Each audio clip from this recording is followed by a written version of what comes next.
Salut à tous et bienvenue sur notre chaîne dédiée au Real Madrid. N'hésitez pas à lâcher un petit pouce bleu. Si vous appréciez notre contenu, n'oubliez pas de vous abonner pour rester informé de toutes les actualités concernant votre club préféré. Real Madrid 1 à 2 Arsenal, une élimination logique et un cycle à bout de souffle. Quelle claque, les amis! Le Real Madrid s'incline 1 à 2 face à Arsenal au Bernabéu, en quart de finale retour de la Ligue des Champions, et quitte la compétition la tête basse. Après le 3-0 encaissé à l'aller, il fallait un miracle pour renverser la vapeur face à une équipe d'Arsenal aussi solide. Malheureusement, ce miracle n'a pas eu lieu. On va décortiquer tout ça, parce qu'il y a beaucoup à dire sur ce match et sur l'état actuel du Real Madrid. Un match sans surprise, le Real n'avait pas les armes. Franchement, ce match a montré les limites criantes du Real Madrid cette saison. On espérait la fameuse magie du Bernabéu, celle qui a sauvé le club tant de fois par le passé, mais cette fois, rien n'y a fait. Le but de Vinicius, marqué sur une erreur défensive d'Arsenal, a donné un bref espoir, mais c'était plus un coup d'éclat individuel qu'un signe de révolte collective. Arsenal, avec son jeu huilé et sa défense de fer, a contrôlé le match sans trembler.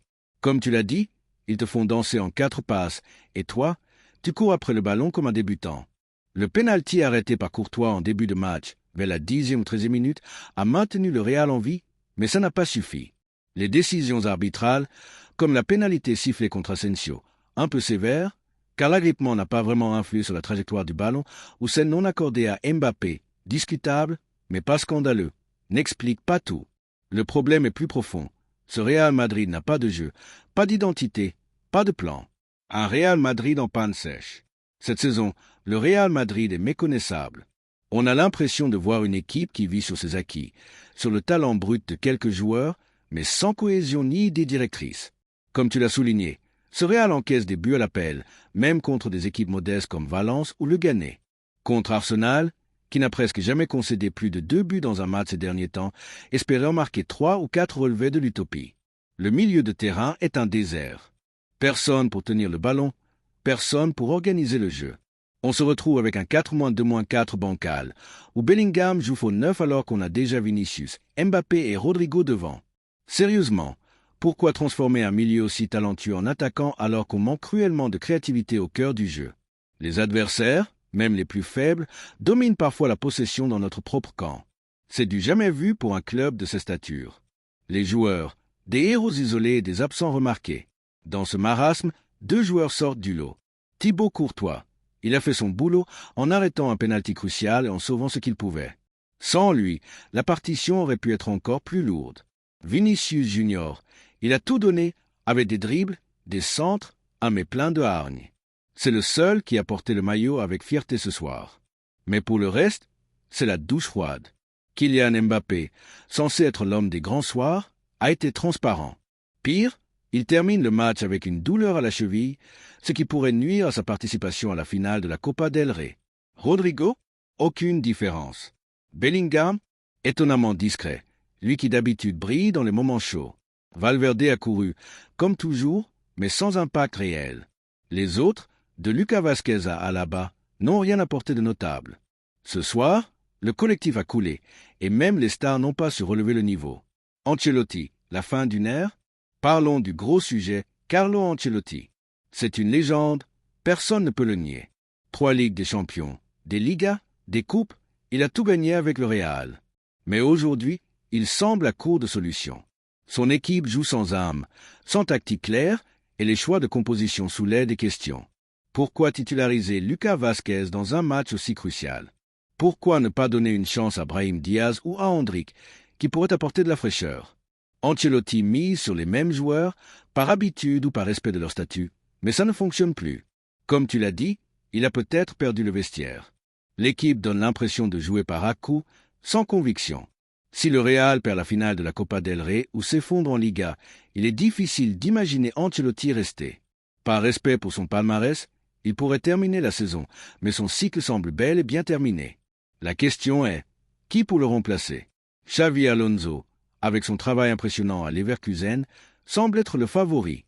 Un Mourinho ou un Conte, avec leur poigne, pourrait aussi secouer ce vestiaire.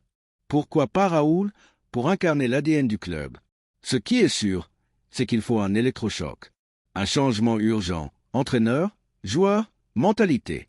Ce Real Madrid a besoin d'une refonte, pas forcément une révolution totale, mais des ajustements clairs. Un entraîneur interventionniste.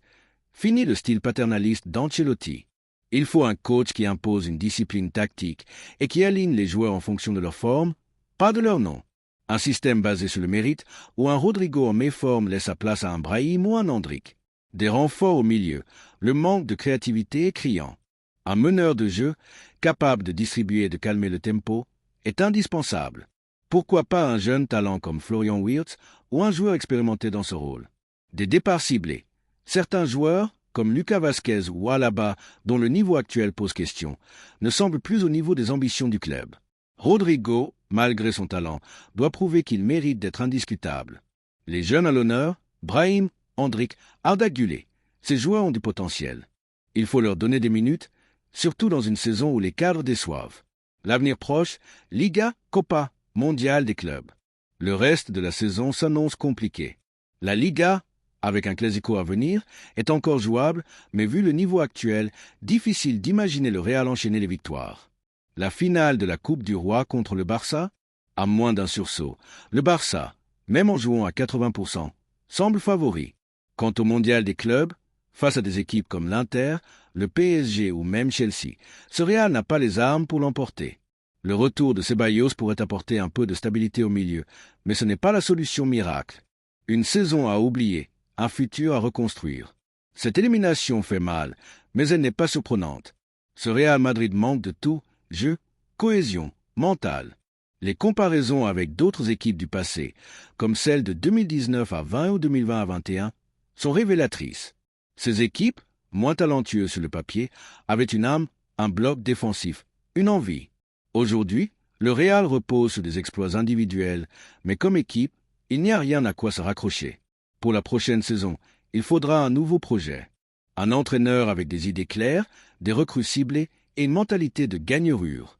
La déception est là, mais c'est peut-être le coup de fouet dont le club avait besoin pour entamer un nouveau cycle.